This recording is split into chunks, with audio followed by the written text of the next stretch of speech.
Bonjour, je suis Marie-Annick de la Palette de Lille et je me donne à ce petit exercice parce que j'aimerais vraiment partager avec vous dans ces moments où tout le monde est chez soi à la maison et doit être confronté à la cuisine du quotidien.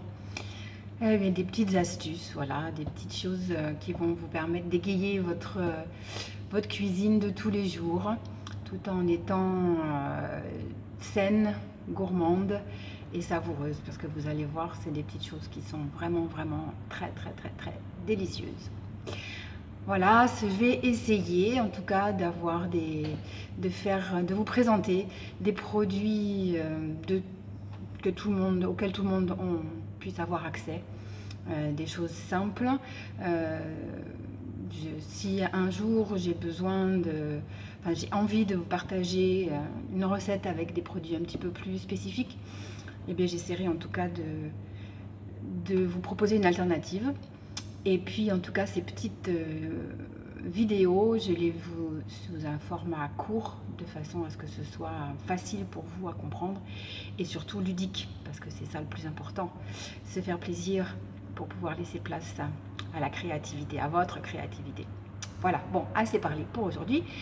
Je veux vous présenter pour cette première vidéo deux recettes, en fait une recette que je vais décliner de deux façons différentes. Dans tout ce que je vous présenterai, il y aura une grande partie de cuisine crue, mais pas que. Voilà, donc aujourd'hui, on va faire une vinaigrette à base de betterave, donc l'une à base de betterave cuite et l'autre à base de betterave crue. Voilà. Alors, en ce qui concerne le matériel, vous allez avoir besoin d'un blender. J'ai ici un blender un petit peu plus puissant. Voilà, mais en fait, avec cette recette, n'importe quel blender peut faire l'affaire. Et ici, un petit blender qu'on appelle Personal Blender. Pardon, je vous le présente à la caméra. Voilà, un Personal Blender qui en fait est bien pratique pour tout ce qui est petite quantité et puis pour tout ce qui est de moudre les graines, que ce soit les amandes ou les graines les plus fines comme les graines de lin ou les graines de sésame. Voilà, vous pouvez vous faire un petit assortiment de graines très sympathique. Alors, on va commencer par la recette crue. Donc j'ai ici, voilà, à peu près 100 g de betterave crue. À ça, je vais ajouter une cuillère à soupe de moutarde. Alors moi j'utilise la moutarde à l'ancienne, mais vous pouvez utiliser n'importe quelle moutarde.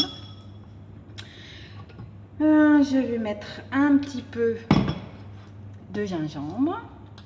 Une gousse d'ail. Alors moi on est arrivé un petit peu à la fin de la saison de l'ail, donc là je l'ai dégermée pour éviter qu'elle soit trop amère, mais ce n'est pas nécessaire, vous pouvez vraiment utiliser le germe également. Du vinaigre de cidre. Alors c'est vrai que dans toutes les recettes que je vais vous donner, ce sera un peu au feeling. J'essaierai de vous donner des quantités, mais après à vous d'ajuster. Et de l'huile d'olive. Voilà. Alors, au préalable, j'ai fait tremper des raisins secs dans de l'eau chaude. Là, vous avez à peu près 60 g de raisins secs pour donc 100 g de betterave. Hop, je rajoute mes raisins secs. On va mettre un petit peu d'eau pour pouvoir faciliter le blendage. Et puis au fur et à mesure, on rajoutera du liquide en fonction de la texture qu'on veut avoir. J'ai oublié un ingrédient principal, le sel. Je reviens tout de suite. Voilà, une petite pointe de sel. Alors attention maintenant, je vais faire du bruit. Hop, j'allume. Je fais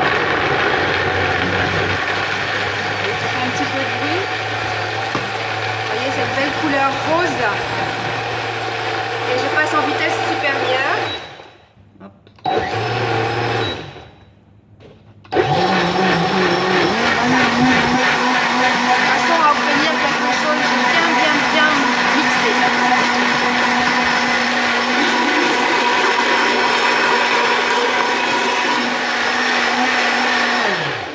Alors la betterave crue est toujours un petit peu plus granuleuse après au niveau des sauces. Mais regardez à la caméra, vous voyez, ça donne quelque chose de bien liquide. Je vais transvaser dans une verrine.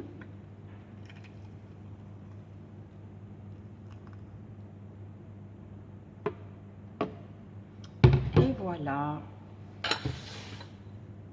Ça, je peux la conserver jusqu'à la prochaine utilisation.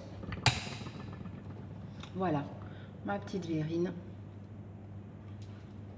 de vinaigrette. Alors, pour la seconde recette, on va donc utiliser de la betterave cuite. Je débarrasse un petit peu mon plan de travail. Alors, de la betterave cuite, pareil, j'ai à peu près 100 g de betterave cuite.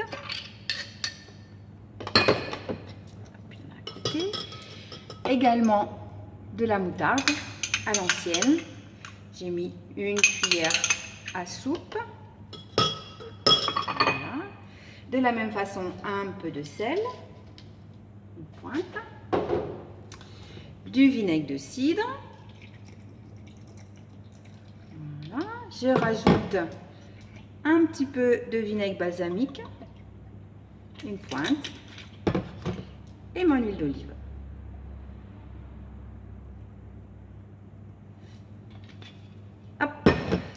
Je referme et je vais commencer à mixer, et au fur et à mesure, s'il y a besoin, je rajouterai un petit peu d'eau. De la même façon, cette belle couleur, regardez cette belle couleur.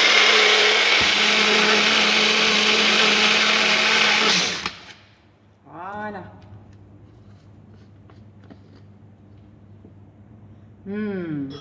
Ça sent vraiment bon. Alors, je goûte un petit peu pour rectifier.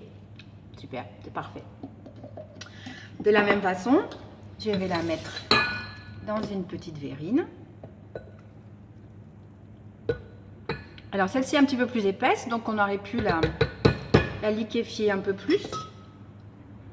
C'est en fonction de ce que vous voulez obtenir. Si vous avez besoin de quelque chose de plus liquide, et bien vous mettez un peu plus de liquide, que ce soit de l'eau ou un peu plus d'huile. Mais moi j'aime bien, voilà, c'est une vinaigrette qu'on peut utiliser sur n'importe quelle crudité, mais aussi sur des légumes qui sont en cuit-vapeur ou avec des pommes de terre rôties. C'est parfait. Voilà, c'est fini pour aujourd'hui. J'espère que ça vous aura plu. Portez-vous bien et à très bientôt. Au revoir.